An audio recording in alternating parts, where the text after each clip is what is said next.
The first time I did not receive the part that I really wanted to play was in our kindergarten production of Cinderella, and I wanted, shocking, Cinderella, and instead I got the prince's mother.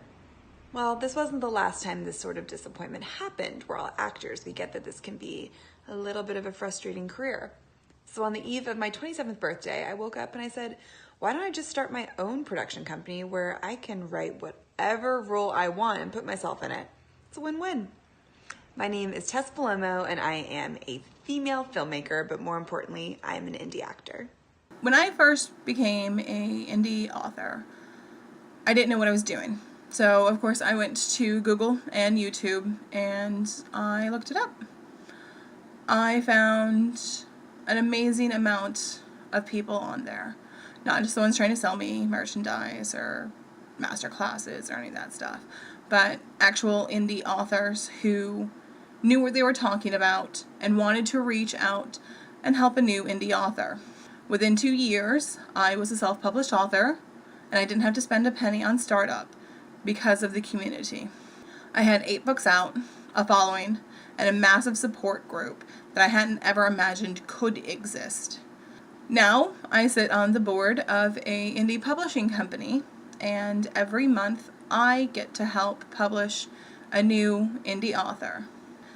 I am Rebecca Jonesy.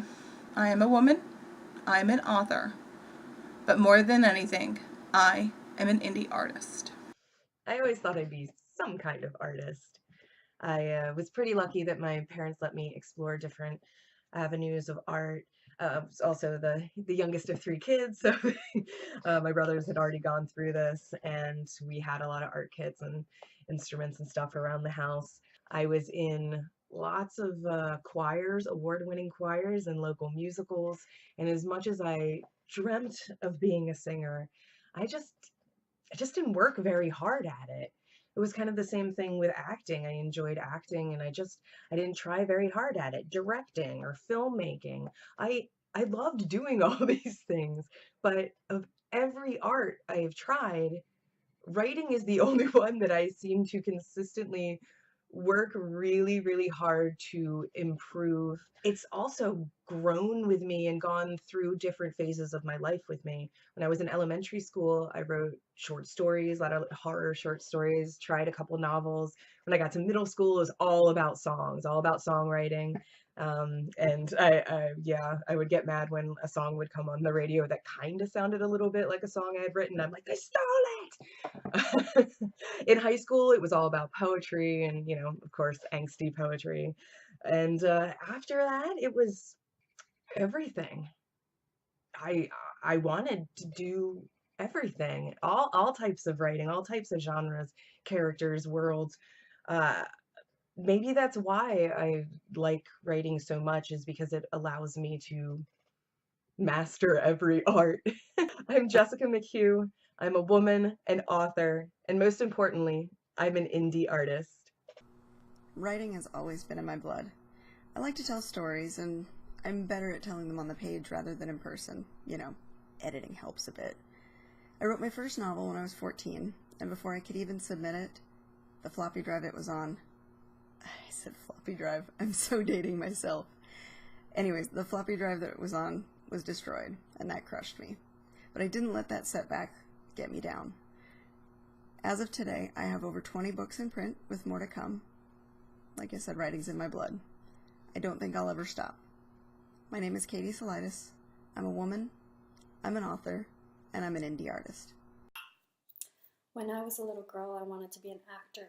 And when an adult would ask me why, my 12-year-old self would tell them that I couldn't imagine a better way to learn more about the world and put yourself into someone else's shoes and really experience what they're going through.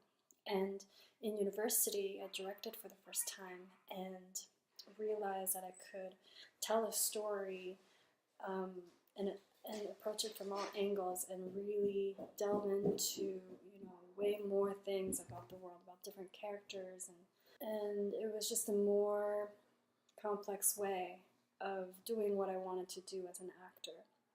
So now my mandate as a filmmaker is to tell stories that further our understanding of each other and that inspire love and compassion from one And I really believe that movies and cinema can expand our hearts and our minds, and that's my mission. So, my name is Sherren Lee. I'm a woman. I'm a filmmaker. Most importantly, I'm an indie artist.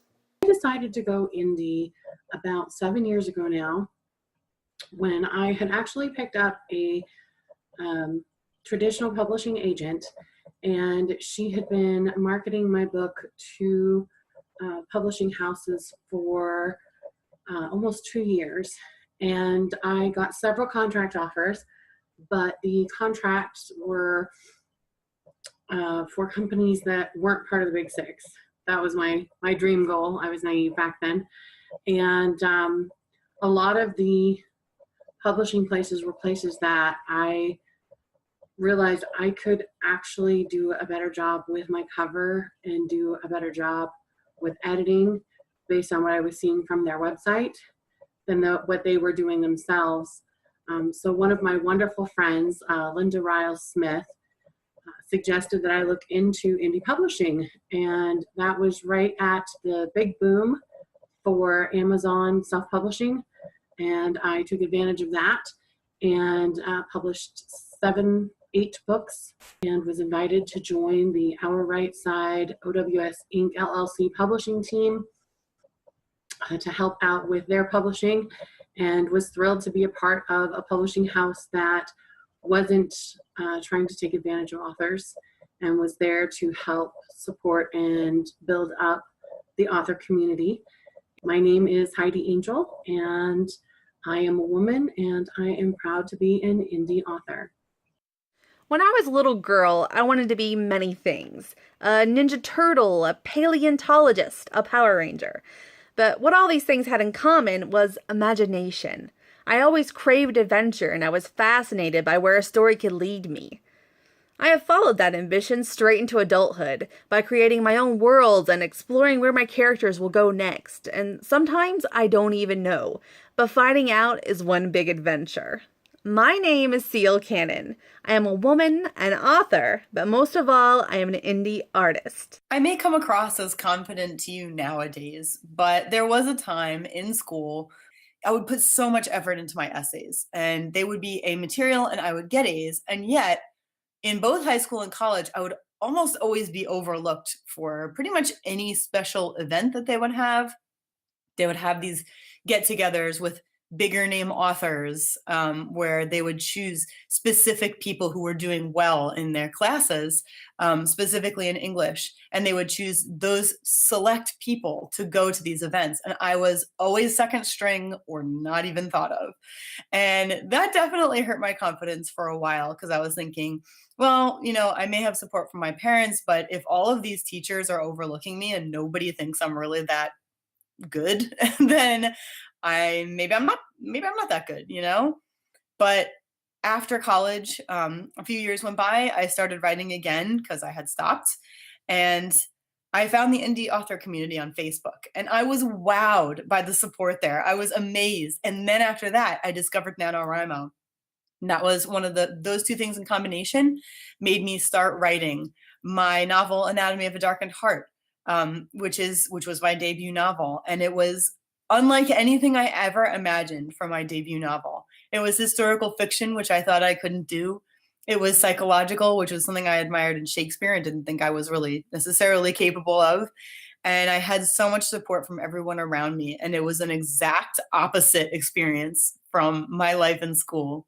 My name is Christie Stratos. I am a woman, I am an author, and most of all, I am an indie artist. And remember, most importantly, overall, it's always time to go indie now.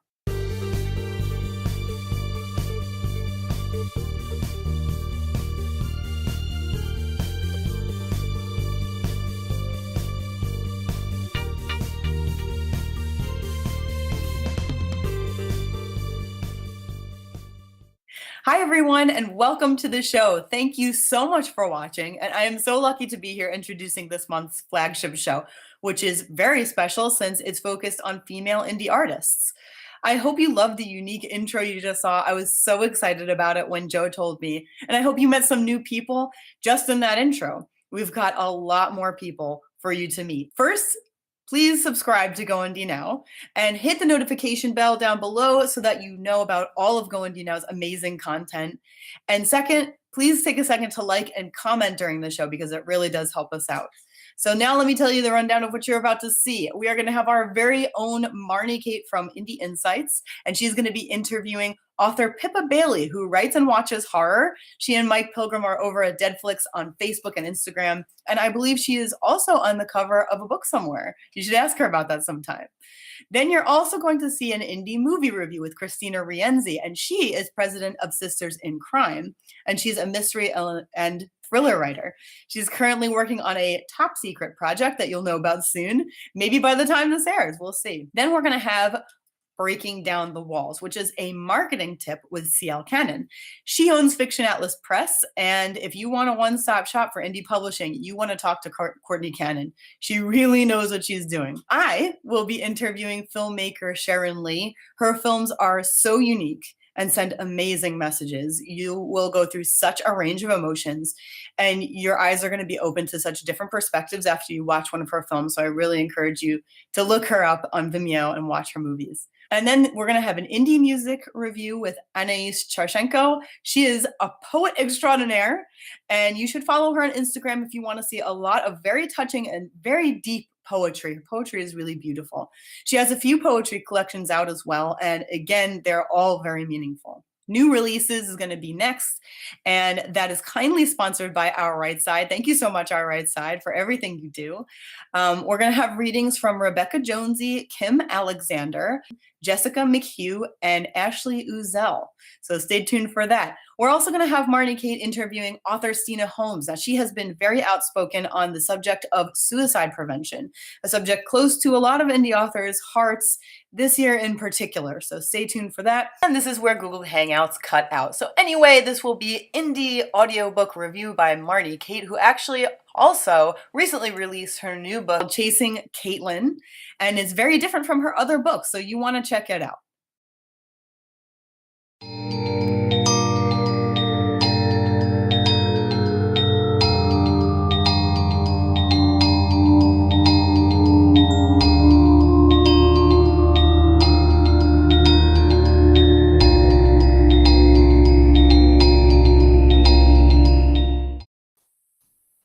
Today I have Pippa Bailey with me. Pippa, can you tell me a little bit about yourself? Hello, I'm a horror and sci-fi author from England. I live in an area called Shropshire, which is where Lord of the Rings is kind of based on, or the Shire anyway. I've been writing for about 4 years now. It's only sort of starting to take off in the last year, and I'm having a great time doing it. Very cool. Can you tell me about the books you write? Yeah, mostly I've done charity anthology work with a company called Birdizo Books, and the charity varies from month to month. The owner's got a severely autistic son, so we tend to do a lot of stuff for autism works. At the moment, I'm working on a 10-part series that I'm not going to reveal the name of yet. I've got a novel that I'm aiming to get finished this year, and a couple of other stories for sort of group anthologies coming up soon. So I've been working on those today in the garden. Very cool. So what do you have published? I have. See, my first story was called Scarred, and that tells you about a woman who digs herself from her own grave and tries to escape some woods after being attacked. Trumpocalypse, The Ballad of Tiny Hands. It is a bizarro story that you could probably still find on Amazon. That's in a group one. The People That in Darkness Sat, which tells the story of a severely abused boy who makes a pact with the devil, and as an adult he has to bring the devil eyes in order to keep his sight. That's got a bit of a harrowing ending. Got In for a Shock, which is my favourite piece I've written. That was for an electrical anthology. It was all about a woman who wastes electricity, who I based on myself, and she comes up against electrical creatures who try and steal her spark of life for wasting electricity. And the last thing I had published was 9 Ladies Dancing for a Christmas anthology, which was about a painting and women escaping from this painting and going around and trying to find their one and stealing soul energy from men. And it was a very sort of empowering story with lots of men kind of being severely destroyed. But it was a lot of fun. Very cool. So it sounds like a little bit more darker writing. Oh, is yeah. what calls you? Yes. I tend to write, most things I tend to write are quite dark and harrowing. I've got a very staccato style, so it's very punchy and fast-paced. I don't tend to flow so much, which I'm trying to edge more into with the stuff I'm writing currently. I'm trying to add a lot more of my own personality into it, rather than keeping it so bleak and sort of nihilistic as my other things. My characters don't survive. You're like, in my future books, they will live. Possibly.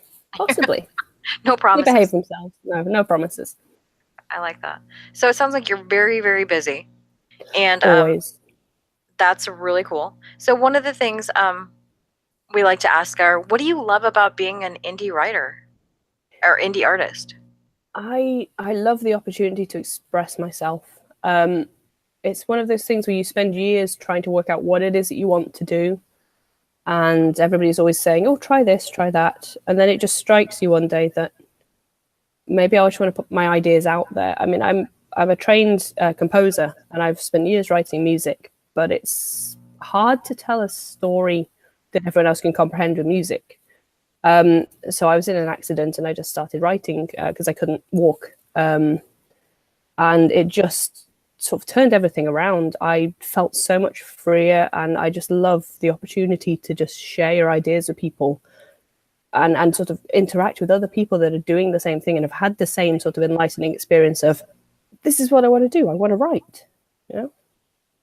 Yeah, it's interesting when it comes, I interview a lot of people, and I have the range of people, like from birth, I knew I was a writer. I was always writing. And then there's people in similar, like I'm from the school of, like 5 years ago, I decided I had a strong image and I decided to write. Yeah. It wasn't like something I ever planned on doing. If you would have told me 20 years ago, oh, you're going to be a writer, I would have thought you were ridiculous. So exactly. Did you ever did you ever dabble at all in writing? No, well, I suppose as a child I wrote a few sort of short stories, and they were horror stories then, so it was like ghost stories and things as a child, but it was never something I thought about doing. In English, like punctuation and grammar, I have dyslexia, and it's something I really struggle with. So I've spent a lot of time having to study, because I really study writing, and I study language and grammar and listen to audiobooks that Mike lends me and everything to sort of try and push myself to be better, because I really struggle with language. But I had this idea for a story and I couldn't go anywhere, and I thought, well, if I can't go out and do anything myself, why don't I make my characters do what I would want to be doing instead? And it just was like, it went from there. That's fascinating. I'm seriously impressed that you were able to turn, like the whole turn lemons into lemonade. Oh, I'm disgustingly positive and silver lining and rose-tinted glasses, everything. Which I find so contrary with the horror writers that I talk with, like Michael J. Elliott, the sweetest man ever, and writes the most disturbing things. I mean, it's so interesting to me to see this other side, and even Stephen King seems like a very nice person. Yeah, no, he seems totally down to earth. But I suppose it's one of the things you learn early on is this kind of not a persona that you create almost, but you kind of gain this persona. And Stephen King's the everyman. He's the approachable man. He's the guy next door who could be writing something horrible, but also he'll help you mow your lawn. But everybody sort of gets this persona, and I seem to have ended up with one of the nice guys in horror, because I like to be nice. I believe in karma. I have to be. My day job requires me to be nice and level-headed. So it's just, it's interesting. That's very cool. So did I miss anything that maybe you want to talk about? Well, I can just recommend that I got given this gift most recently, which is one of these things, and I cannot recommend. It's called an Alpha Smart, and people are going to tell me I'm wrong, but it's a bit like an electronic keyboard, and it is one of the best. In fact, it is the best gift I've ever been given. you could take it anywhere to write. You can sit on the toilet, you can sit at work, you can do whatever, because it's not particularly bulky. It's about, it's about the size of a book. It's got 10 files. You can save everything to it, and then you just plug it into your computer and it uploads the stories. But there's no internet. There's no distractions, nothing. You just take it somewhere, you go and write. And it has increased my output by, I mean, I'm writing sort of 5-6K a day now instead of writing sort of a couple hundred words when I get home from work. It's, yeah, absolutely fantastic. I highly recommend if you can track one down, buy one. Very cool. So is it something where you can't go back and like edit? Yeah, you can go back and edit. You can go back and edit. You can do whatever you want with it. It spell checks. Oh wow. But also literally you just plug it into your computer and open a Word document, and it just types the whole thing into the Word document for you. So it's on your PC and you just edit from there as well. That is brilliant. But for first drafts, it's amazing. You just go sit in a park. You're not worried about battery life because it lasts almost forever. Double A's, it's got no images or anything. So you go sit in a park. It isn't affected by sunlight shining on the screen or anything like that. It's brilliant. I love that. That is very useful information. Do you have anything else that we must know about? Mostly I just sort of recommend that people go and study their writing. It's one of the things that I've discovered recently and that kind of scares me, is the amount of people that desperately want to be writers and aren't willing to take constructive criticism. I mean, you should feed off constructive criticism. My words out.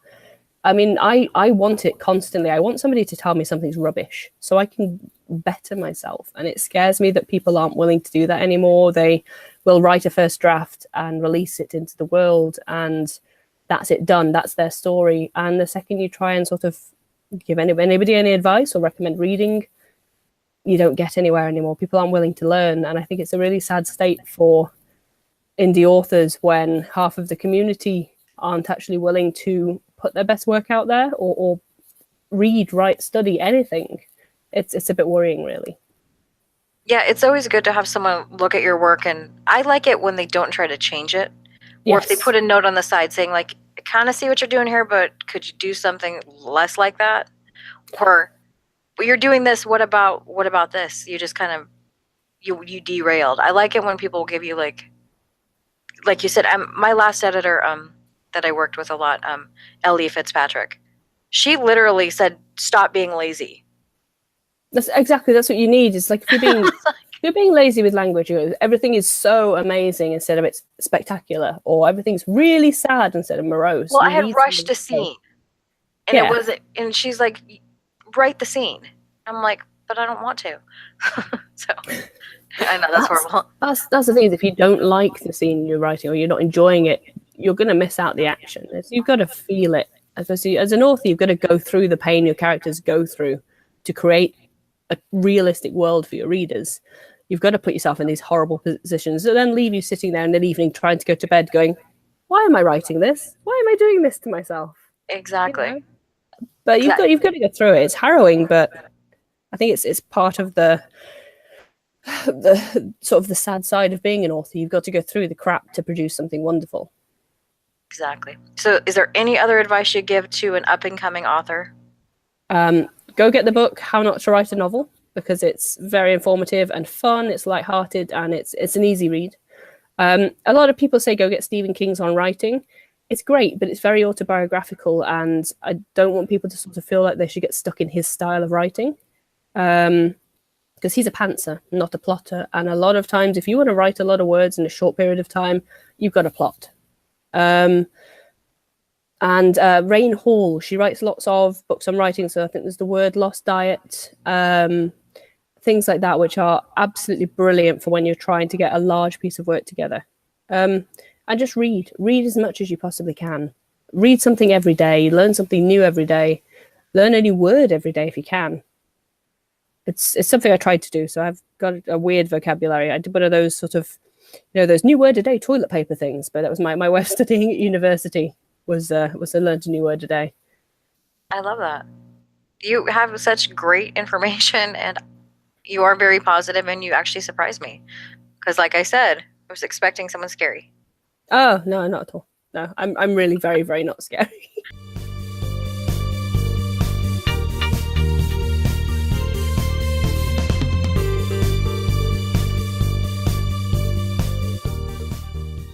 Hi everyone, I'm I'm Christina Rienzi. I am an author as well as a story lover, and today I'm going to be reviewing the movie The Best People.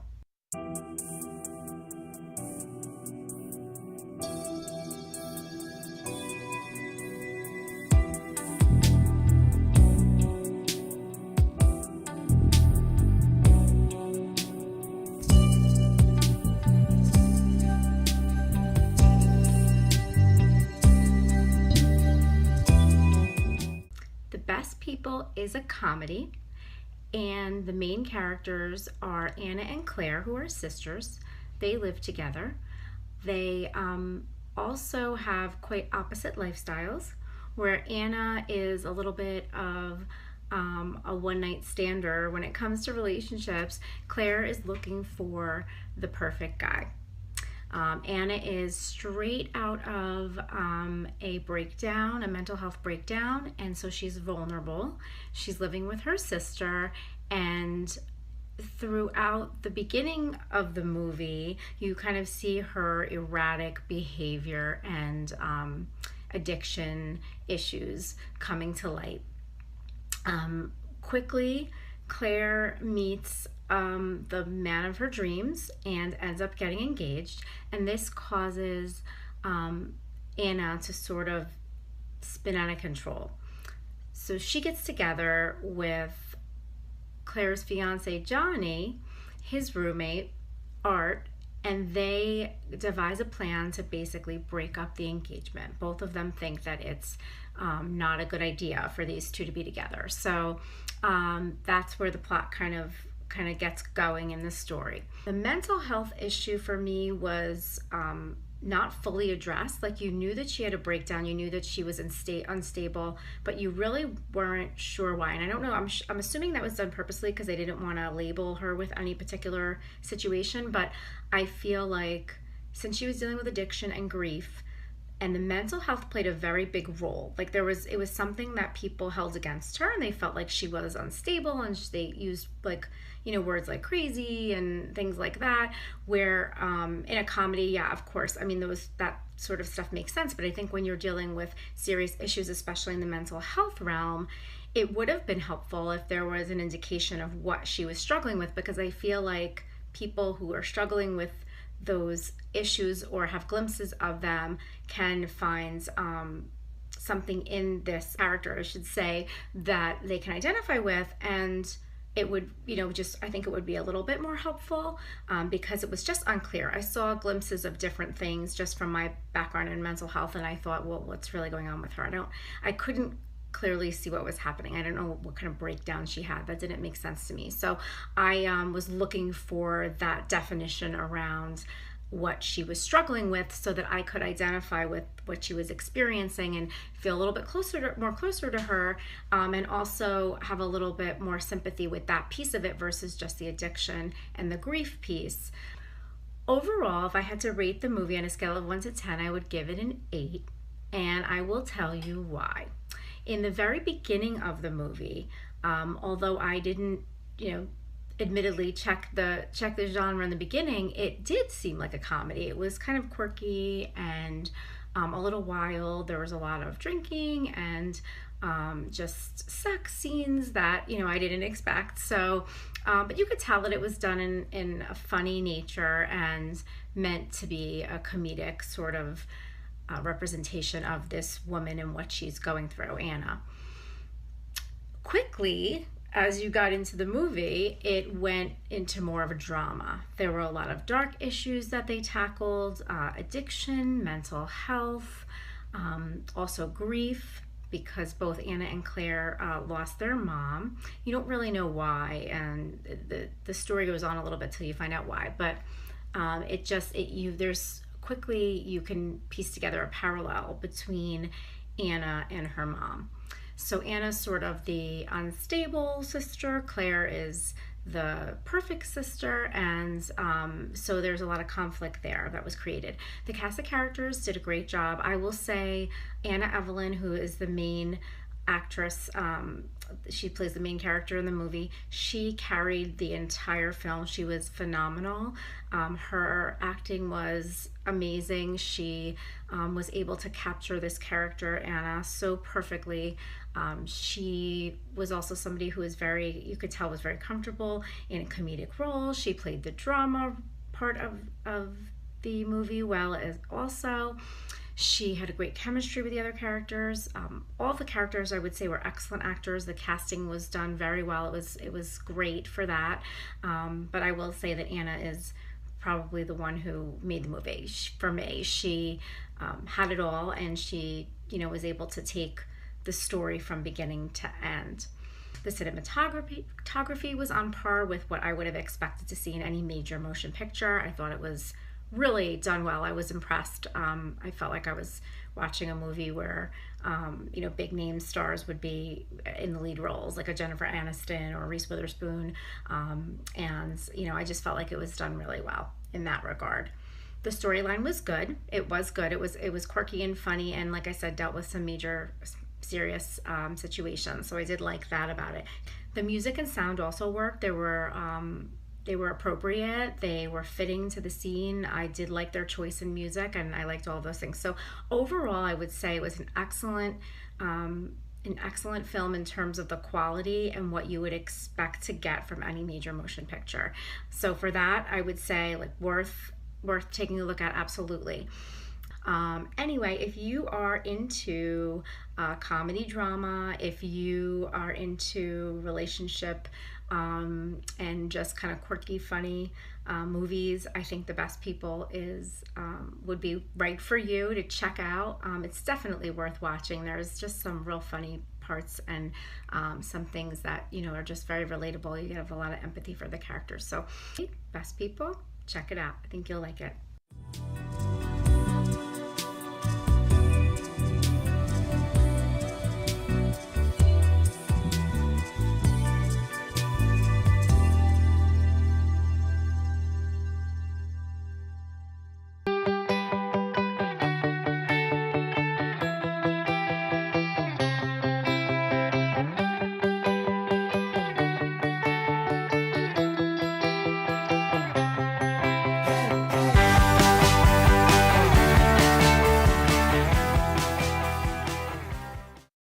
Hey guys, Seal Cannon here with another marketing tip for you.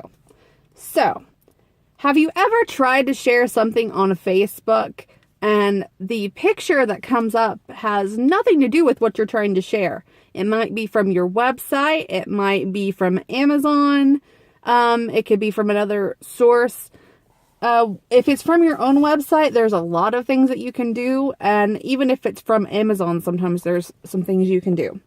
There is this tool that is free, and it's called the Facebook Debugger tool.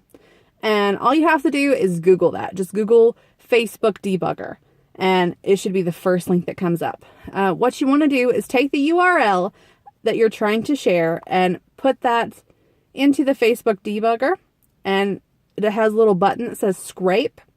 Click scrape. You might have to do it a couple times, and a picture should show up. This is really great for, like, say you have a new book cover that differs from the book cover you had before. But every time you share it on Facebook, you're still getting the old book cover. Well, what you need to do is take your URL, put it in the Facebook Debugger, scrape it a couple times until your new cover pops up. And now anytime that anyone shares your Amazon link, the correct picture will show up. Now, if it's on your own website, especially if you have WordPress, it's really easy to set the picture that you want. If it's like a blog post or just a page on your website and you're using WordPress, you can go to the featured image, and you want to make sure it's a JPEG, because a lot of times a PNG file is too big for the Facebook, for the web crawlers to process. So sometimes it's better to just have like a smaller file size and stick it in there, and it'll work. If you can't do that, or if you want a specific sort of photo to represent your website anytime any page is shared, A great plugin for WordPress is called Yoast SEO. It's a free plugin, and all you have to do is download it, and it'll let you pick what kind of text that you want, what kind of picture that you want, and how your website name is described. It's a really awesome tool that helps your SEO on any page. So if you don't happen to have WordPress, there is this thing called Open Graph image tags. And those are the things that Facebook and Twitter and other social media sites use to generate the picture that they're going to share. If you want to make sure you have an image that is related and that shows up nice and correctly, Facebook Debugger tool is like a godsend. I wish I knew about it a lot sooner than I did find out about it. I found out about it about maybe 3 years ago. But it's helped a lot on being able to make the share link relevant instead of just some random photo from my blog that I uploaded like 3 years ago that has nothing to do with the topic that I'm sharing. So that's my marketing tip for today. I hope it's helped you, and I guess I'll see you next month. Bye.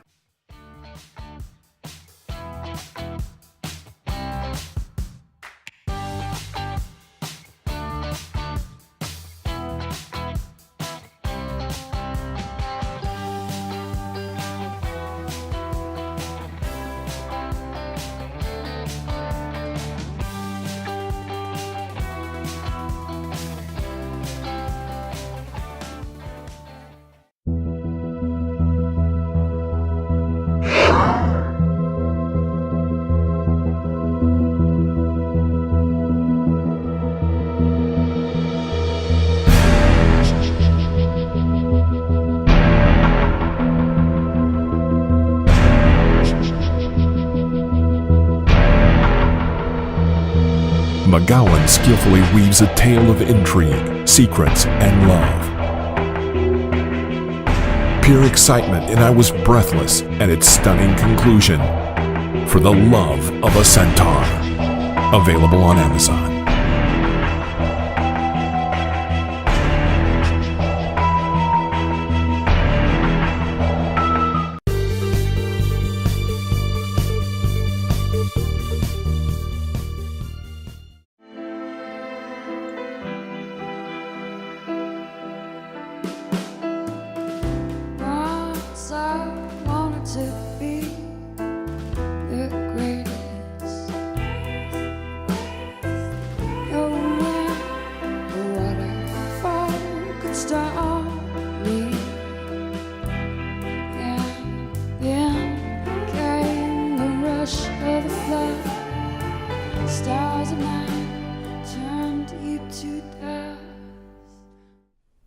I'm begging you, just really think about what you're asking of us. We want you to be involved. In our own son's life? We can't expect you to know what this feels like. No, because he can't know, I can't know, we can't fucking know, but he is still our son. And you may have a vagina and a womb, Del, but that does not make you any more of a parent to that child than we are. And you're both being fucking selfish right now. We know! We know that. Why am I pulling on this thread? Nice. Or is it all inside my head? Why am I pulling on this thread?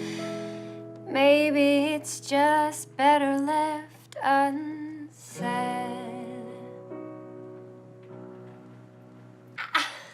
Yes, I actually like that. That's sweet. Oh, shit! I have to go. I'll bring you later. Okay, cool. See ya. See ya.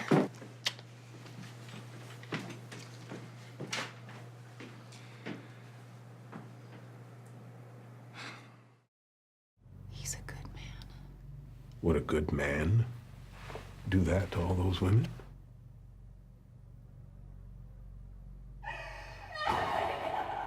Would a good person allow that to happen to all those women? Do you think I'm a good person? I think you were confused.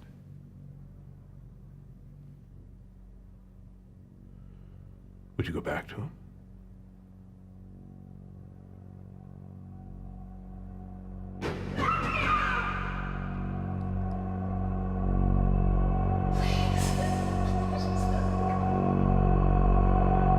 Yes. Can you kiss?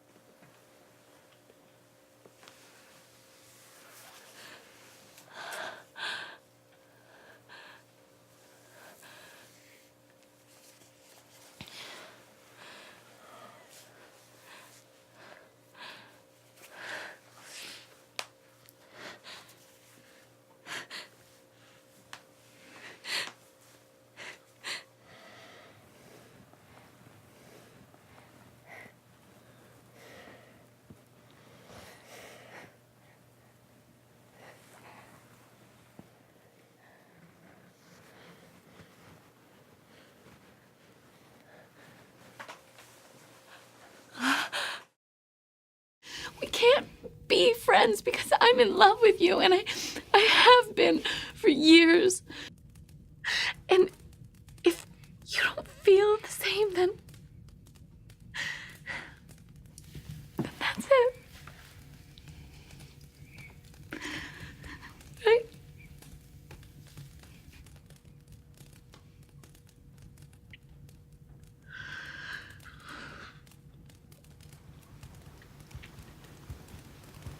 Right.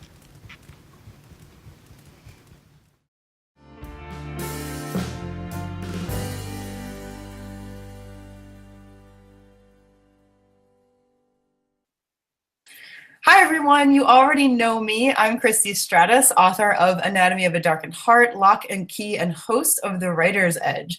We are so lucky today to have an incredible filmmaker with us, Sherren Lee. So Sherren, please tell us about yourself. Hey everyone, I'm a filmmaker in Canada. I'm currently based in Toronto, and I'm from Taiwan. I was born there, and ever since I was a kid, I wanted to act. So I did that for a long time, but just like at school plays and stuff. And then when I was in university, I directed a play for the first time, and then I was hooked, and I never acted again, and decided I wanted to be a director. Is there anything that you like the most? Is directing, it sounds like, even more so than screenplay writing, or both? The most, I have to say, it's really hard to pick because every part is so much fun. Like I love, I think one of my favorite parts definitely is development of if I don't write my own stories, I work really closely with the writers. And just to make sure, like when you know that you got something really clear, really interesting across to your reader or to your audience, that's really, really, really amazing.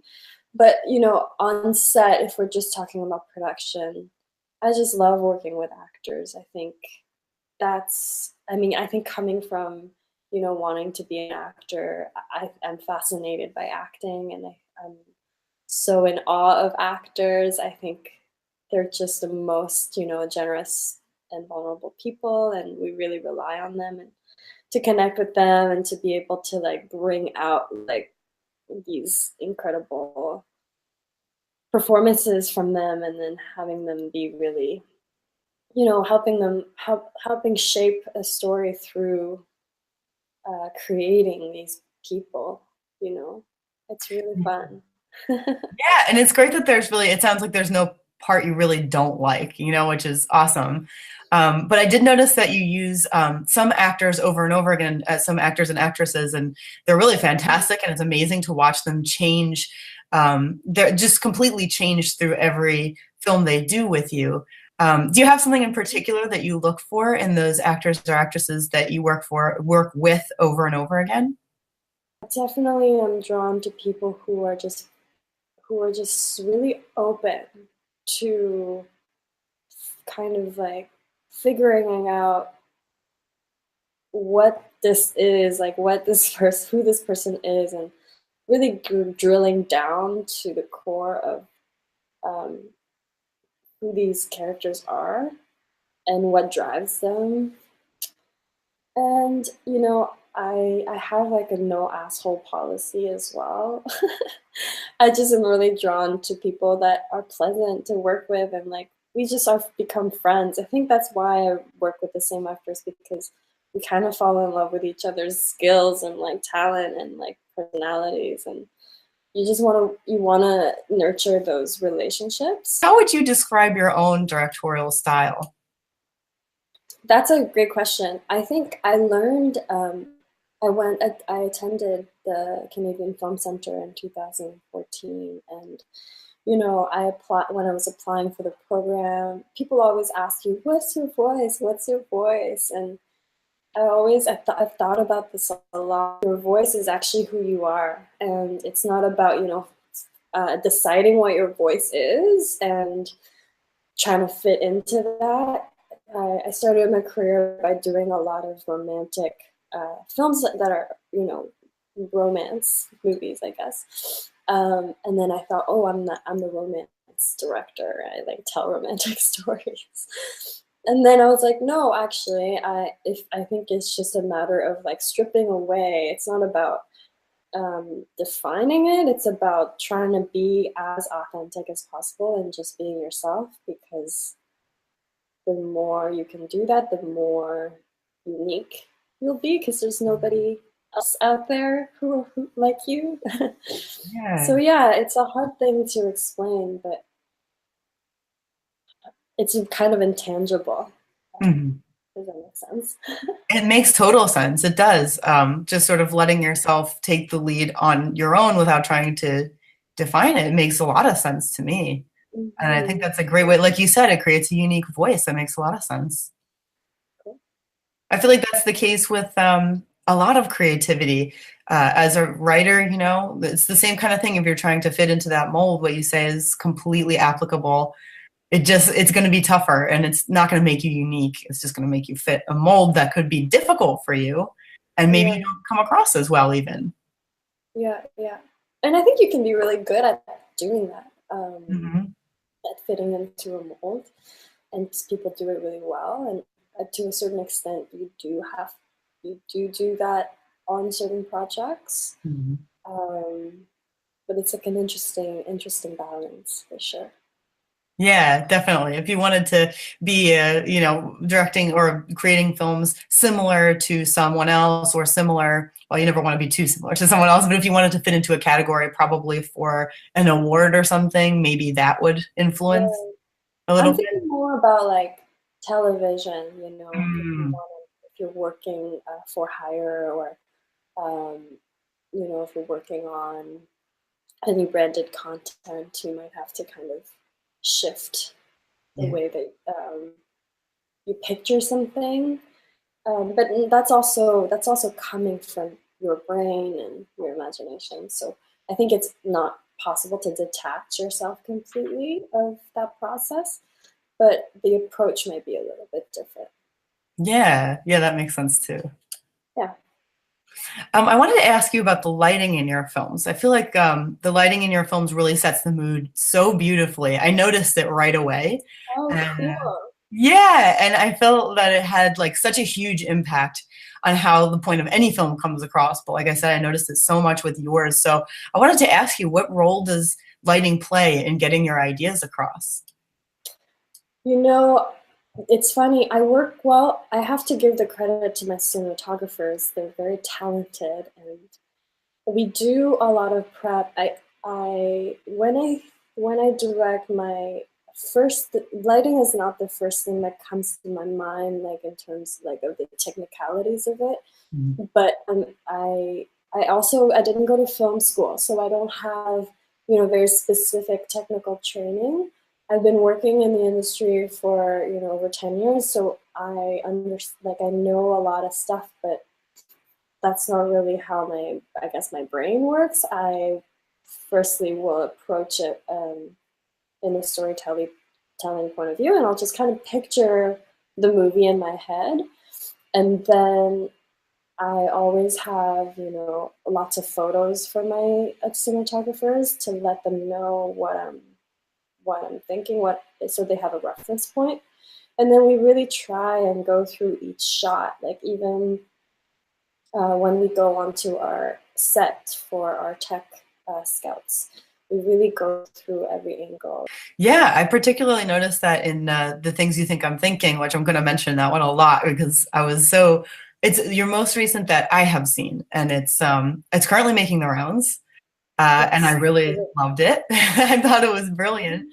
And the lighting in there really set the mood. And like you said, it supported it so well. Really, as soon as it starts, you can kind of start getting a vibe, even though I'm not going to, give any spoilers here so that everybody goes and watches it.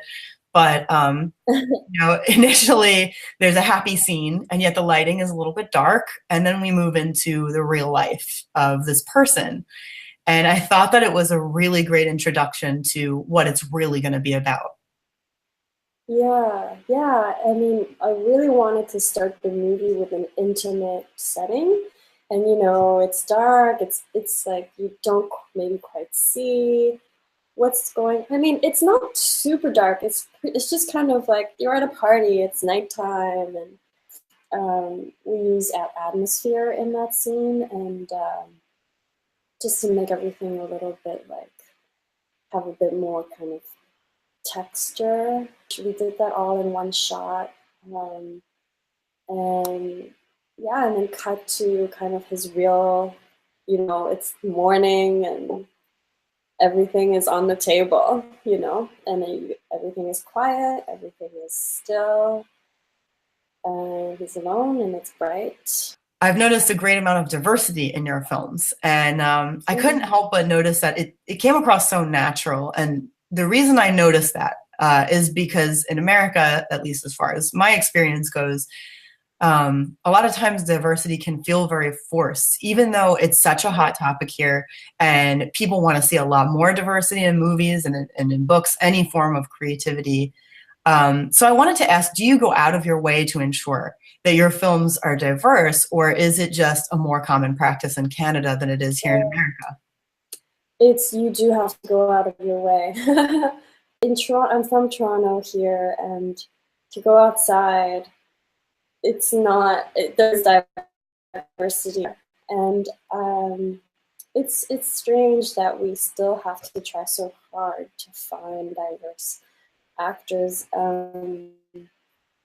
Just goes to show how unbalanced it is still.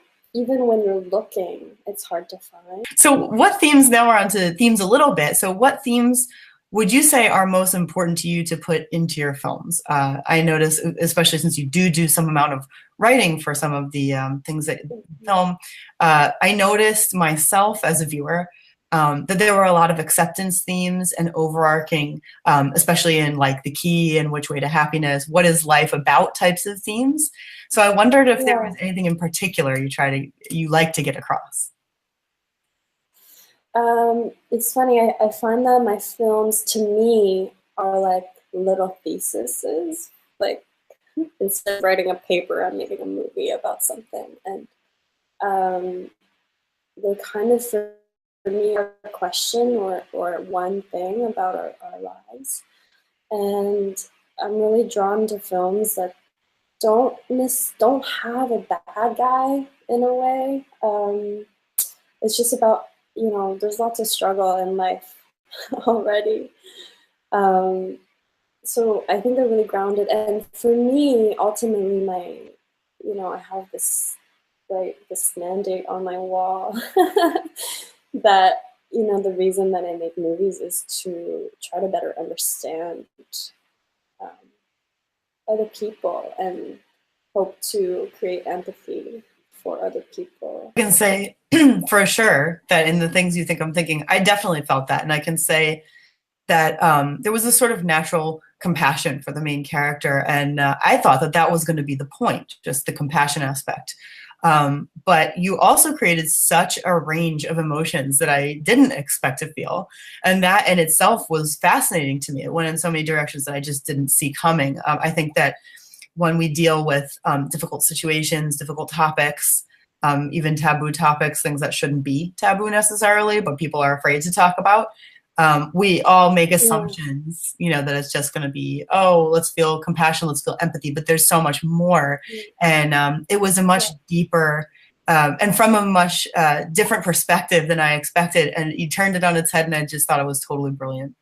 That's awesome. It was very, very crucial for me to not make a movie about that people are going to like pity the character. Like pity, I think, is a very different thing. And I think there's enough. I don't want to tell another story of like character is struggling and like how awful this person's life is, and I really wanted to kind of normalize, just like instead of being like, look how different and how sad and how terrible. Like I didn't want to show someone who had no friends and lived in like a terrible apartment and like was angry and yes, like I think all of those things are. I wanted him to have all of the feelings that we all have. You know, that he has friends, he has a beautiful apartment, and like, yes, his demons might be a little bit bigger, but we have the same ones. I read recently that there is only one female director for every 22 male directors, which blew my mind. I knew it was unbalanced, but that was like, wow. So I wanted to ask you, what impact does that have on you, if any, in terms of getting your film seen or getting credit for your creativity? Is there any difference in the respect you're shown as a female director, or is there any impact on you? Well, I think that considering the stats, there's definitely an impact. I think that it's scary to hear those things. I watched a documentary called Half the Picture that was made this year about women directors in Hollywood. It premiered at Sundance. And to see, you know, what the state is currently is discouraging, but it's also very inspiring to see how women are, you know, fighting this and how the conversation is changing. So I think that's very, very, it's all good. But, you know, somebody told me the other day, this is a great time to be a female filmmaker. And I was like, well, it's a better time to be a female filmmaker right now because we're fighting. But I hope that in 10 years, it'll be a good time, because then hopefully it'll be equal then.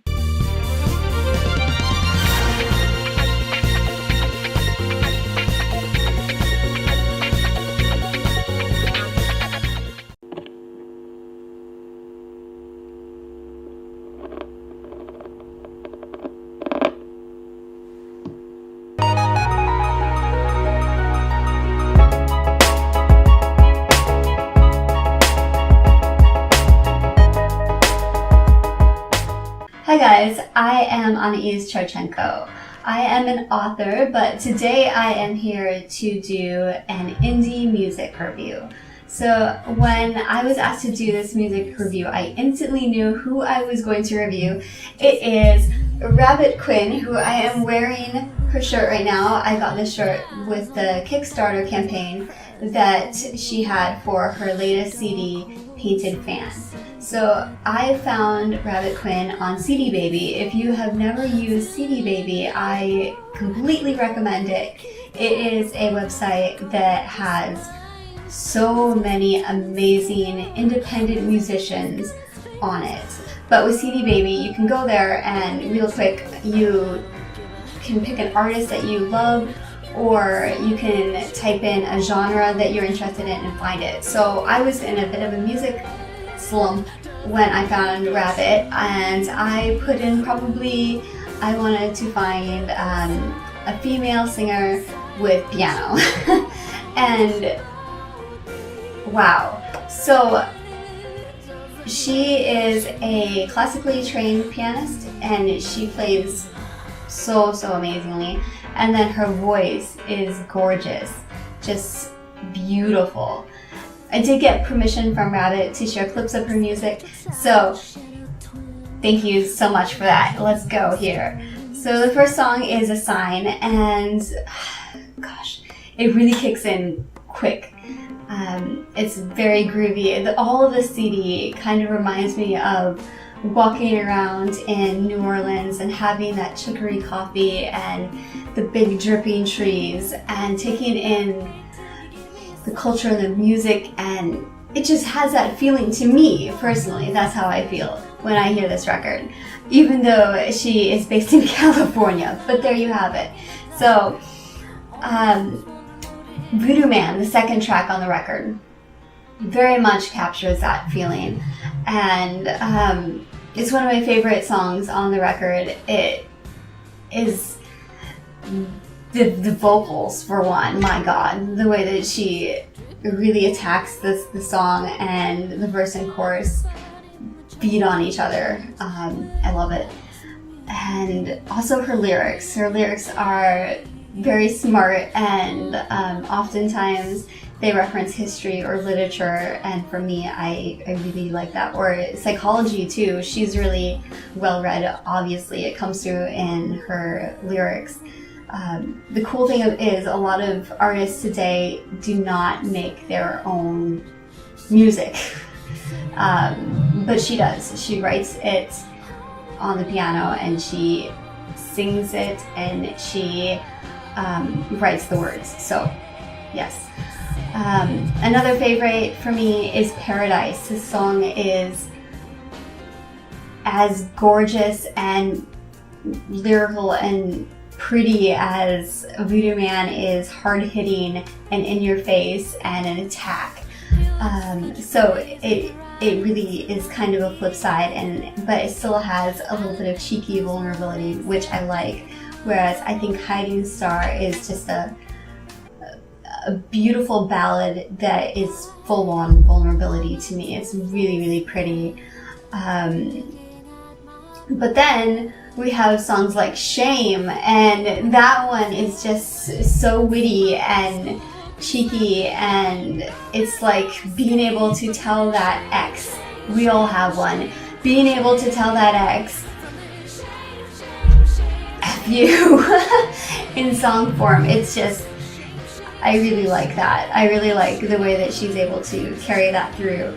And then for me, my favorite song on the record is Rome.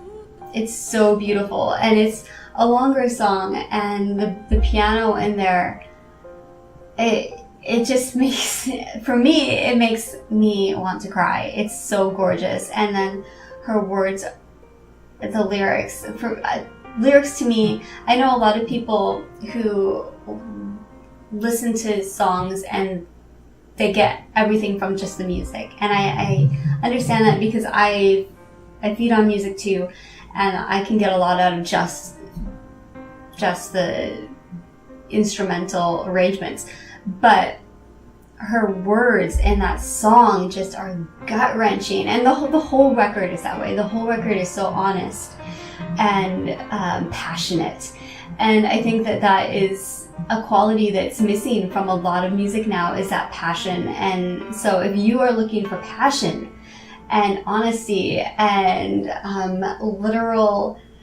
literary references, and you know, a woman really exploring herself and all of her vulnerabilities and angst and passion and hatreds and, you know, everything, then this is the perfect record. It really is.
Hello everyone, my name is Rebecca Jonesy. I'm an indie author, and I have written a new fantasy series.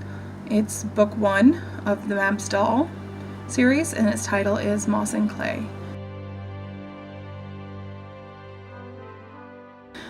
Mab collapsed against the cool earthen wall of the empty chamber in the Underhill. The dirt wall had never seen the sun, yet it was still warmer than her blood-splattered flesh. Her magic was drained, almost completely gone. For the first time since her creation, the second eldest of the Fae panted for breath, struggling to hold on to her existence. She was so weakened that she could no longer clothe herself in the shadows that were her birthright. Instead, she lay naked and exposed, totally helpless as the hulking human man darted around the altar where her lifeblood and magic had been spilled out. "How?" she gasped, unable to complete the question. The man bent over her, scooping her up into his arms and holding her close to his body. "My queen, you're freezing." He held her tightly against his body, sharing his warmth with her.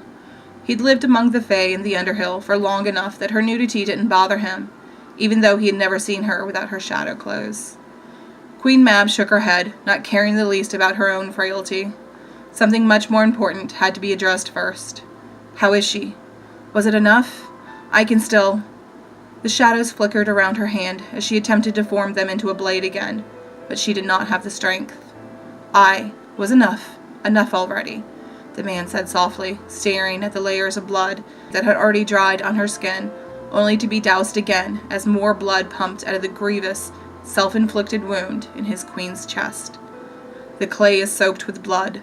The moss is soaked with so much blood it's floating. She has enough. Let me..." She didn't even need to finish the sentence. He immediately turned and carried her around the altar. There, in a shallow trench, filled with blood and moss, lay a human-sized, lifelike clay doll. The pale clay glowed with mystic runes drawn by the goddess Danu herself, which were slowly siphoning the warm pool of blood into the clay doll. As they stood there and watched, the clay became more lifelike as the blood of the Aosai queen of the Fae soaked in, carrying the wild magic of creation. 3 days, the man whispered in awe. 3 days, the woman agreed, watching their blood mix and swirl, feeding life and strength into what would become their daughter. And that is the opening of my first book of the Mab's Doll series. I hope you all enjoyed it, and check me out. You can find it on pre-order right now on Amazon. Thank you very much.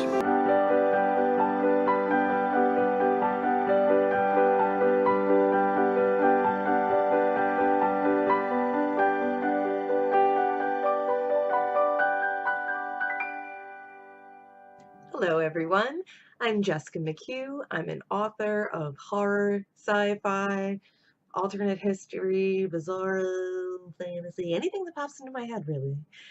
First off, I want to thank Joe and the GoIndieNow team for inviting me on and for spotlighting female authors this May. A few days ago, I had the extreme honor of releasing my first short story collection with Unnerving magazine. This is actually my 10th year of being a published author, and I've had 21, counting this new release, 22 books now, and this being my first short story collection seems humbling and amazing and magical, and I'm so excited I get to share it with you all. I also have a new novel coming out in a little bit, few weeks, called Nightly Owl, Fatal Raven from Raw Dog Screaming Press, and that's a dystopian dark fantasy book. But The Maiden Voyage and Other Departures, my newest release with Unnerving, kind of has, well, it has dystopia, dark fantasy, it has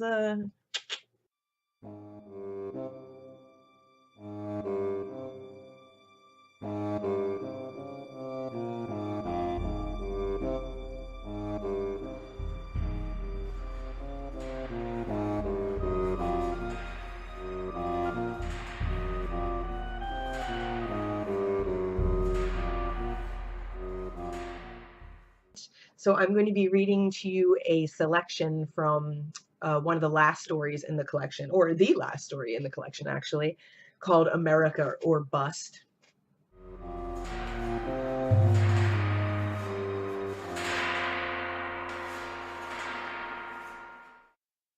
All these take place in 1912. The first story takes place with the maiden voyage of the Titanic. And this story actually picks up where that story left off in a way. I don't think it's a spoiler to tell you the fate of the Titanic, but I think you'll figure it out. I think you'll figure it out if you haven't heard that particular historical tale. I think this is gonna teach you a little something. America or bust. Millie Montgomery prayed for her fiancé to die on his way to America. As punishment, God killed 1,500 of his fellow passengers. Immediate speculation followed the breaking news of Titanic's collision. They knew the ship of dreams struck ice, but did it sink? Were the passengers actually lost or simply in transit? Many outlets falsely reported a safe return. The Wall Street Journal even decreeing that the ship's survival proved man's triumph over the elements. But the Carpathia confirmed the tragedy, and the evening papers were forced to run retractions. The world's first pollen-powered ocean liner had foundered in the Atlantic, taking all but 700 souls to the depths. Papers printed the names of the wealthiest survivors, but the families of lesser travelers had to wait. There was no telling how many of whose loved ones would arrive or when. And so, from the day of the Titanic's intended arrival, through bitter rains and a solar eclipse, hundreds of New Yorkers gathered at Pier 54, praying for ghostly faces in the fog. Only then, standing among the weary hordes on the evening of April 18th, did Millie understand the evil in her prayers.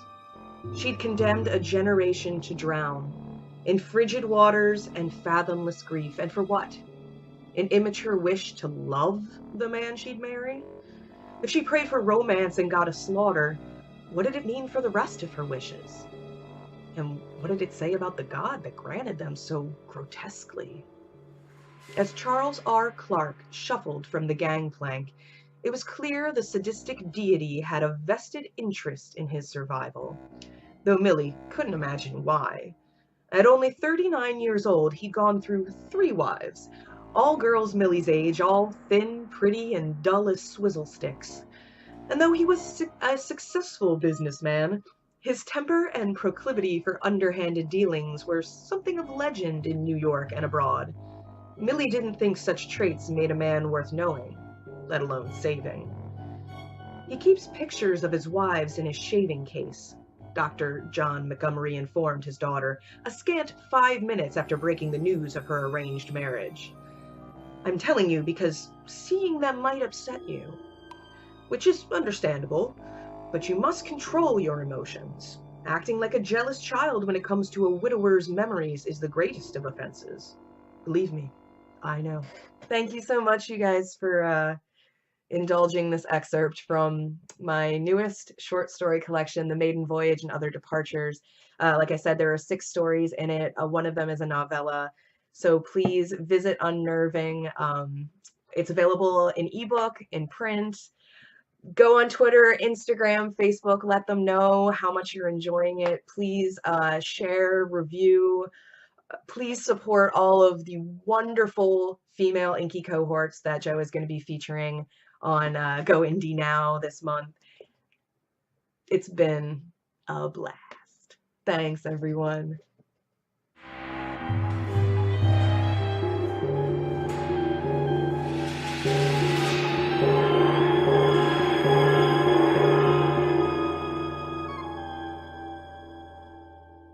Hi, I'm Kim Alexander, and I'd like to thank the fine folks at GoIndieNow for inviting me to talk about my new book, The Glass Girl.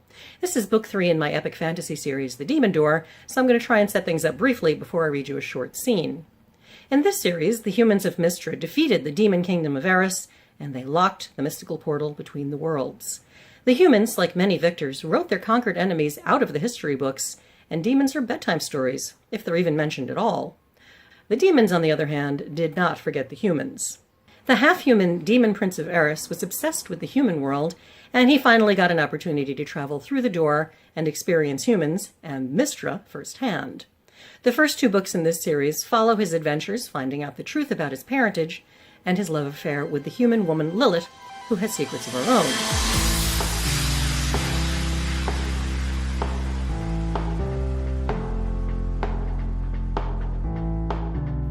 In this scene, Prince Rune and Lilith, who is traveling disguised as a demon woman named Maya, which is why she's using both names, they're returning to Eris, where they got into some serious trouble earlier. She's trying to get some sense of where she stands. He feels like he already probably knows.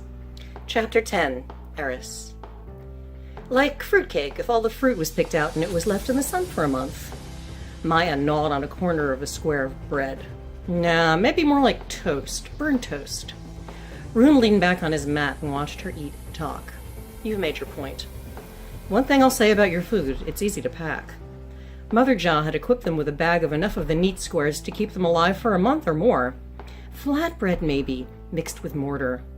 Pass me some of that. It sounds fantastic. He handed her their cup. If you wouldn't mind, it helps the mortar go down.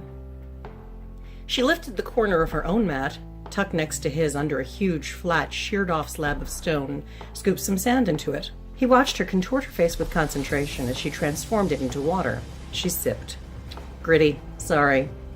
He was unlikely to complain about that, or anything else, since he was not only dependent on her transformational skills, but her stamina and her strength. After another long night on the sand, he barely had the energy to strip his dirty clothes off, while she continued to work. She passed him the cup and rummaged in their pack.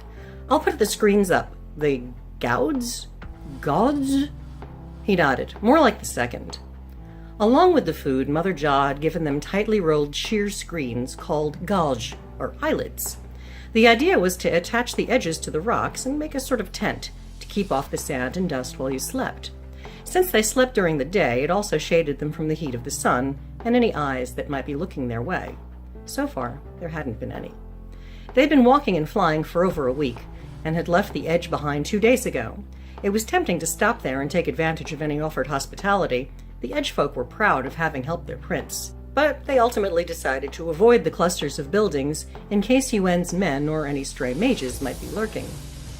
When Maya mentioned mages, Rune had to grip one hand with the other so she wouldn't see them shake. She distracted herself by complaining about lacks of beds on this trip. She didn't notice, and the moment passed. It was later, and they were on the move.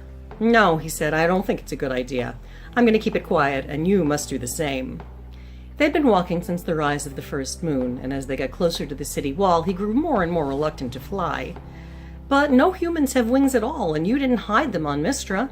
She held onto his arm with one hand while dumping sand out of her boot with the other, and he was reminded of a green hillside and an abandoned farmhouse. Had she been trying to run away from the worst conceived kidnapping in history, or just brushing pebbles from between her toes? He mainly recalled the warmth of her hand. In case you hadn't noticed, my people don't much care for new things. Really? She asked. And is the sky blue? He frowned, puzzled. No, of course it's not. She rolled her eyes. It was a joke. Go on. If the people inside the arch see my wings on the first day I return, they'll have cause to remember what else I brought home with me. He paused, watching the understanding move across her face. Lilith, even if they are inclined to trust me, which is far from certain, they'll know what you are. You heard what Mother MCHUGH said. After the Rast, there was talk about you. It's not a secret anymore. I need any advantage I can take, and wings, which look like something from the human world, will only remind them. This won't be easy, even if we're successful against Yuen. I'm the one who loves you. I'm the one who saved you from the mages. Won't that count? He sighed. I'm sure it will.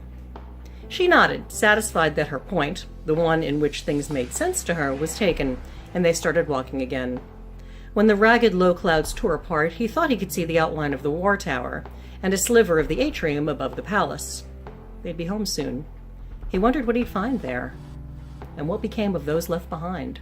His mother gone, Elan lost to grief and rage, an uncertain ally in Aiel, and so many of his old friends scattered as if by a fire whirl. The girl who burned down the Rast by the side of the crippled prince. It'll count, he told himself. But not necessarily in our favor. That was from Book 3 of the Demon Door series, The Glass Girl, which is available on Amazon, as are Books 1, The Sand Prince, and Book 2, The Heron Prince. If you'd like to know more, please look me up. I'm at Kim Alexander online.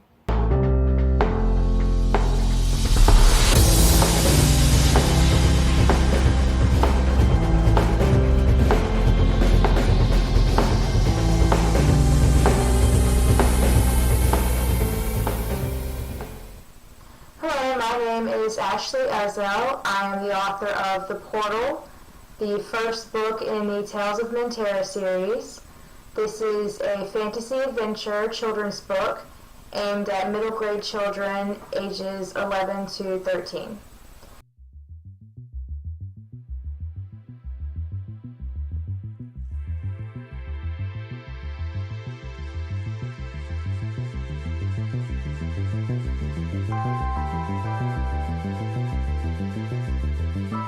Today I'm going to read Chapter 6. Meanwhile, Daniel had disappeared from view, and the four of them were left to wait. So, if we're stuck here a while, I think we should get to know each other a bit better. Mindy, are you in Daniel's class? Lena asked. The girl narrowed her eyes and made a dramatic show of dropping her jaw. I am not. I'm 10. I'm in 5th grade, not 4th. I'm just short for my age. Oh, I'm sorry, I shouldn't have assumed. Lena sputtered, but Fred cut her off. What other abilities do you have? He was staring at Charlotte, his tone always slightly accusatory. It seems like you haven't opened one of these portal things before, but you definitely said you had abilities. What else can you do? A large bead of sweat dripped down the side of Charlotte's nose, and she swiped at it with the back of her hand, trying to collect her thoughts. How did you explain this to Lena again? It had been so long ago, and Lena hadn't needed reassurances or further proof since that first time. Well, I can communicate with living beings besides humans. What does that mean? Mindy asked, her little arms crossing over her chest. She was obviously still miffed about Lena's question. Charlotte eyed her. The blonde certainly was small for 10. Then again, she hadn't been much taller herself at that age. She had grown a lot in the last 2 years. I can talk to plants and animals, but I can also manipulate the elements to a degree. It's pretty complicated, and I haven't mastered it yet. How do you talk to a plant? They aren't intelligent, Fred interrupted yet again. Though she wanted to tell him to go shove it, she was tired of his attitude and his questions. Charlotte still felt too guilty about their situation to deny him. They say the same about us, actually. Plants are intelligent. They were here long before us, and they'll be here long after we're gone. They change, evolve, adapt faster than we do. Haven't you ever seen a tree growing out of a rock? Humans need to show them more respect. She couldn't help the bitterness that crept into her voice. She had strong opinions on such topics, and she would rather not get into it right now. They had other things to worry about. Prove it. Talk to that tree. Tell it to help Daniel get down or something. Fred's anger was returning, making his eyes bright, but Lena stepped in. Luckily for Fred, Charlotte thought. She was no longer in the mood to tolerate any more of his crap. She doesn't have to prove anything, Fred. I think us being here is proof enough that Charlotte can do some amazing things. Right now, we should wait for Daniel and then take it one step at a time from there. Daniel chose just that moment to call to them. Hey, I'm coming down! In moments, his small body was fast descending, his hands moving quickly down the trunk. The last few feet he jumped, landing softly on his beat-up tennis shoes. Everyone crowded around him as he rubbed his eyes with both fists. What did you see? How big is this forest? Is it lunchtime? The boy continued to rub his eyes for another minute. Hold on, I'm still seeing spots. You wouldn't believe how huge the sun is. I mean, it has to be super close to this planet to be so big. Or the planet is super close to it, whatever. Anyway, it looks like it's about to go down soon. At least I think it's going down and not coming up. I mean, usually the sun goes down pretty fast, but it's hard to tell with it being so bright and all. I mean, I think it's moving fast. Smaller planet. Rotation should be faster, Fred said matter-of-factly. Charlotte wanted to roll her eyes at the know-it-all, but she refrained. But if it's going down, then our schedule is all messed up. It feels like lunchtime, not supper time, Mindy whined. That's hardly the issue. It doesn't matter what meal it is if we have no food, Fred said. Everyone's eyes widened in realization. Charlotte grinned. At least she had something small to offer them in way of an apology. She had snacks.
I have Steena Holmes with me today. Thank you for joining me, Steena. Well, thank you for having me. My pleasure. Could you tell everyone a little bit about yourself? Sure. I am an author, a New York Times and USA bestselling author. I have over 30 books that I've published, some under my name, some under others, and some are co-written with other authors. I am a mother of 3 teenage daughters who are giving me gray hair, and I am a coffee addict. I love chocolate, and I love to travel, and every time I go places, I look for the best coffee shop. Exciting. So, best coffee shop. Now I need to know. Where is the best coffee shop that you've ever had? So my favorite coffee shop was on the Isle of Capri in Italy. And my favorite chocolate shop, it's actually a town, and it's Bruges in Belgium. And there are like over 50 chocolate shops in one small medieval town. Like, it's amazing. Just amazing. Wow. That's a lot of chocolate. I know. It was my first time going on a solo trip just by myself. And I was scared to go by myself, especially in Europe. And, you know, I did little things like I lost my purse and with my passport for a couple minutes and whatnot. But I survived, and I found this town with all these chocolate shops, and I was like in heaven. It was awesome. See, bad things do lead you to chocolate. That's great. I love that. Yeah, that's right. And so 30 books. How long have you been writing to have 30 books? I've been writing full-time since 2012, but I started 2010. And I started off with working with small e-presses and then self-publishing. And then I had a book that just, it went crazy as soon as I published it. And I had agents and editors coming after me. So the rest is history kind of thing. Wow, that's exciting. And that's probably really like a motivation for a lot of the artists that watch this who are indie artists and are with small presses or self-publishing to know that slow and steady. It can happen. Yeah. And it depends what their goal is. If their goal is to get picked up, then it totally can happen. If their goal is just to write the best book that they can and find the most readers that they can, then, you know, the ball's in their court. Exactly. So one of the questions that I've been asked to ask you is why you love being an indie artist. And you're kind of not an indie artist now because you're with a, but you were. So what do you love about the indie community, I guess? So I still self-publish as well as work with a publisher. So I still do both, which is fabulous. And I love the control aspect. Everything is under my control, right? And when I publish, to what kind of cover I have, to if I need to change that cover, to pricing strategies and different marketing ideas that I have, to how I want to reach my readers. And I don't really have anyone telling me, no, it's not a good idea, or no, we're not going to back you on this, or no, we're not going to give you a price matching, or we're not going to give you a sale this month, or whatnot. Being an indie author, it's all under my control, which I absolutely love. I love that you can experiment and try new things and see what works for others and try and implement it for yourself, but in a way that is unique to your audience. When, with traditional publishing, it's harder. True, because you have the guidelines and the target marketing, like, well, this is trending right now, so go in that direction. Yeah. Exactly. You'll need to have yourself when you're writing on your own, figure out what's trending. That's right. That's right. And the only people that you need to worry about are your readers and how they handle your books. And, they're the ones who are going to let you know if going in one direction or another is going to work. So, Steena, what is your genre? So I started off romance, and then I'm best known for my women's fiction, but I am moving into psychological suspense.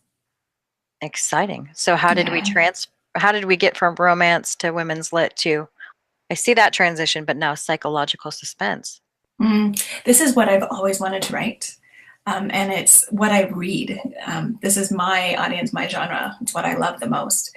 And when I first wrote Finding Emma, it had a little bit of suspense in it, but it was still back in 2011 when I first put it out.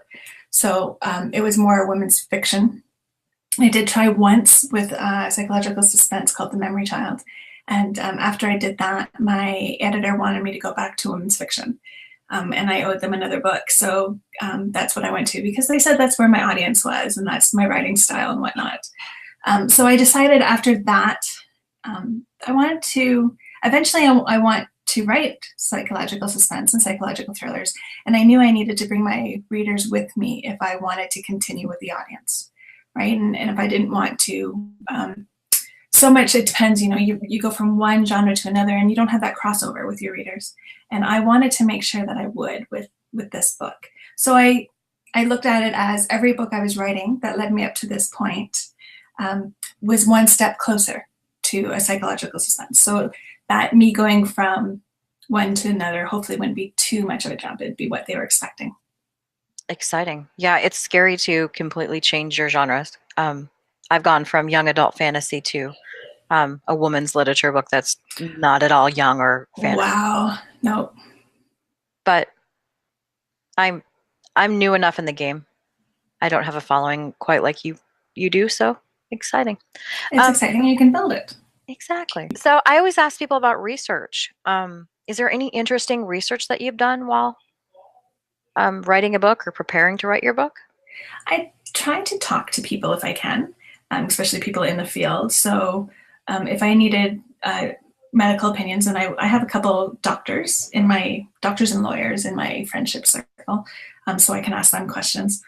I like to look online and read the papers and articles and whatnot. Now, I try to be really careful with if I find out that the book I'm writing can hit close to home to something that's actually happened.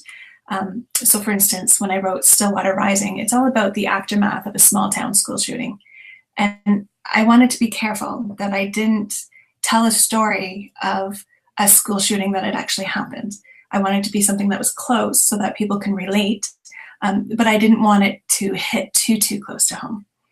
So I was careful not to research too many school shootings and what would happen so that that wouldn't happen. But what I did do was talk to, paramedics and EMTs and police officers and school principals and teachers of what would happen or what they would do in those circumstances and whatnot.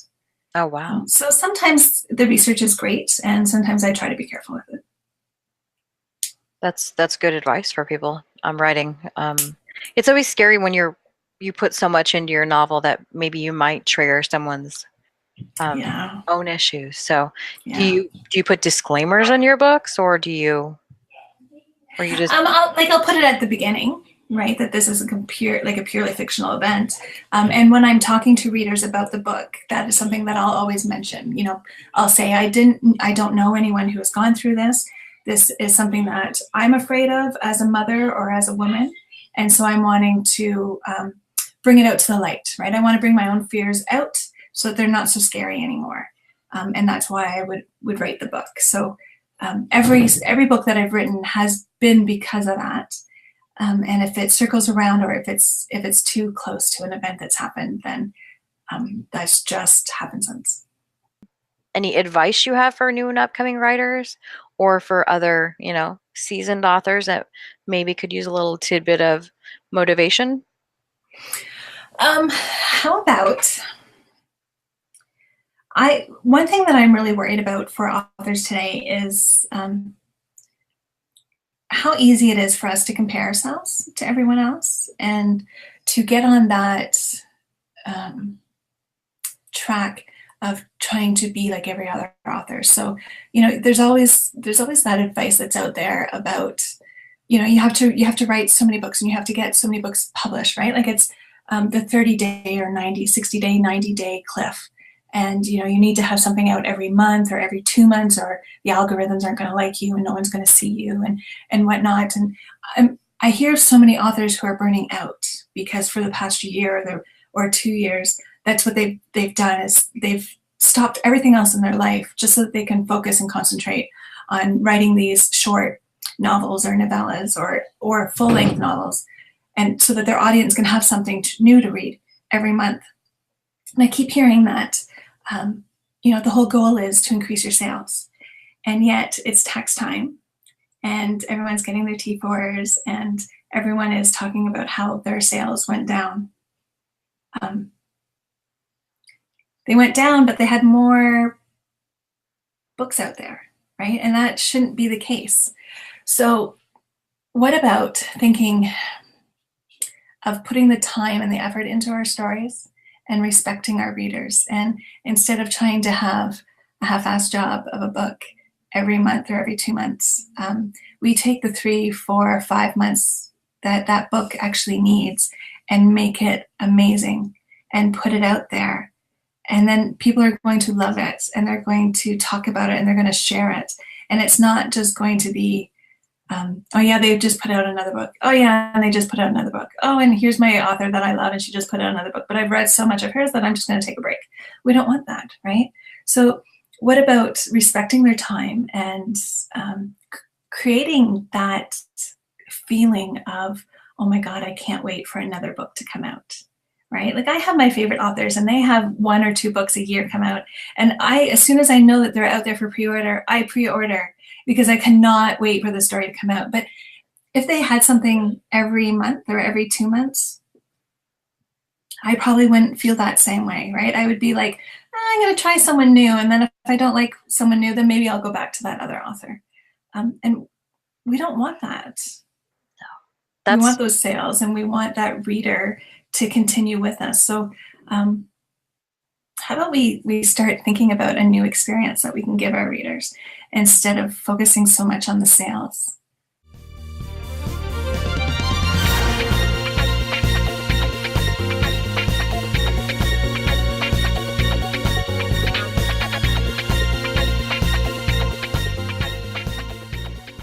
Mic check 1 2 1 2.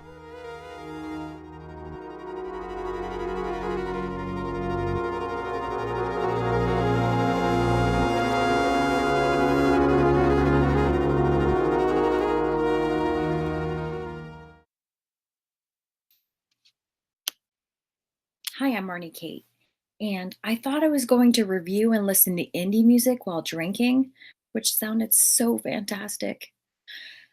Alas, I've been asked to do an indie book review.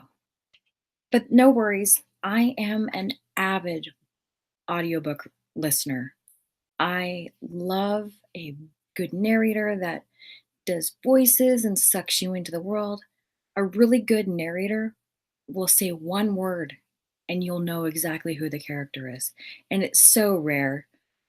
I know that I found Lauren Fortgang to be the master of that. But I'm not reviewing her today, which is fine. It turned out that I had recently read The Secret of Excalibur, which is the Excalibur saga by Sahara Foley. So it was perfect timing to be asked for this review, because she does have the second book, which is the sequel called The Revenge of the Excalibur, that I was getting ready to read anyway, so why not listen? The first book, which I read, was a take on Arthur Merlin, who's a normal guy that by chance ends up with superpowers. So the Arthurian legend, now like Joe on the street. And as you know, anytime anyone gets any magical powers and the government catches wind of it, well, they're gonna want some action. They're gonna want to, come and take over, test you, prod you, kind of figure out what's going on. Well, we all know they're fools, because Arthur had like a teleportation gift, which means you can't cage him. Okay, put him somewhere and boom, he's gone. So anyway, when Arthur headed off, he decided to go to the Institute of Psychic Research in London, where he met Ruth. And well, that storyline, you're just gonna have to read it, but they end up going to Lake George. Yes, Lake George, the Excalibur Lady of the Lake, Lake George. But as I said, this is a totally different twist on that storyline. Long story short, Arthur finds out the mystical waters carry a deep secret. Without spoiling it, I'm like, wow, that was something that my brain wasn't expecting. So well done, Sahara, on that little twist. So that was book one, which I read, and so maybe I should do a book review on that. Now for the audiobook review.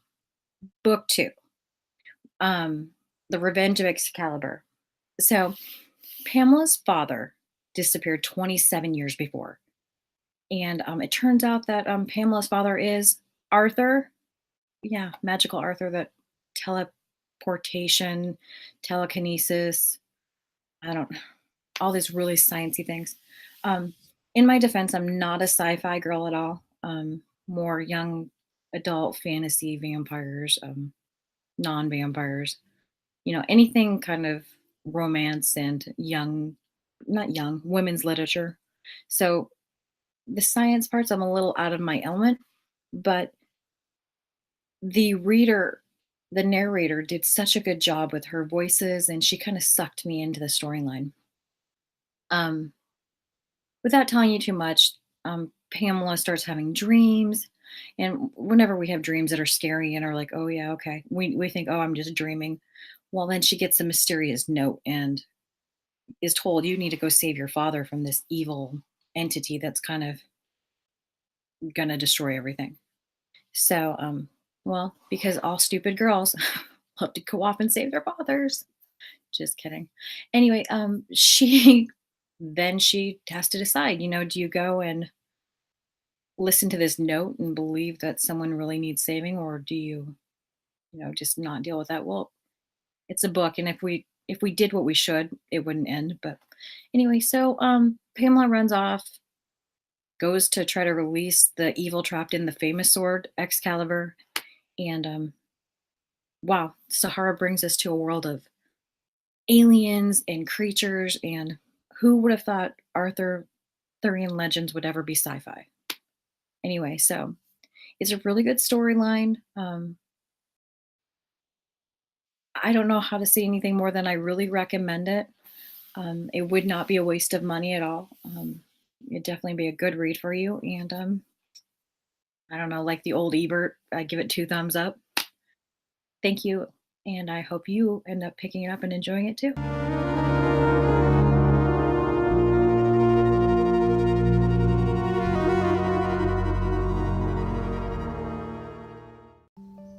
Hi, I'm Katerina from Strangerivers Productions. I have co-written, I'm co-producing, and I'm going to be an actor in Sweet Survival. Strange Rivers Productions consists of 5 women from 5 different European countries. And Sweet Survival is our first short film. Sweet Survival is a female-driven thriller set in a dystopian future. This film tells the story of a group of women that go about their daily business at a rundown petrol station. One day, they're visited by a stranger who tries to rob them, and the situation quickly gets out of control. We've created quite an unusual story with meaty female characters, and we want to challenge the way women are portrayed on screen. We're also working with an all-female crew because we want to create job opportunities for women in the film industry. We've laid the groundwork for a great project that challenges the status quo, and we're so excited to bring it to life. To make this happen, we need your support. Your contribution will go towards things like rental of equipment or locations, meals, sound design, paying our amazing crew, and festival fees. If you like thrillers and care about women in film, please support our project. Share, like, or contribute. Anything you can give is great. We really appreciate your support, so whatever amount you're able to give to us, we will give you something really cool in return. From credits as a producer, to invitations to screenings, or video messages from our characters, there's going to be something for any budget. You won't be disappointed.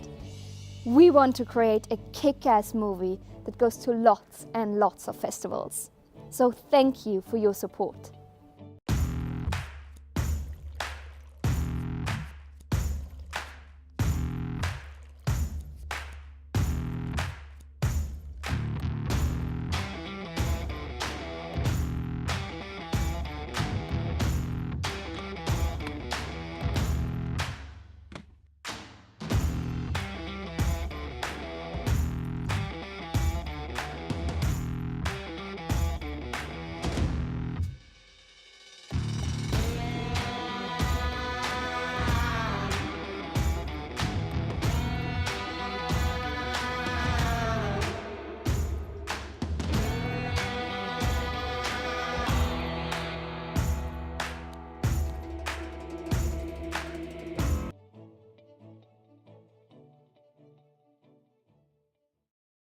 Thank you so much for watching this episode of GoIndieNow. I hope you enjoyed it, and if you did, make sure you subscribe if you hadn't already.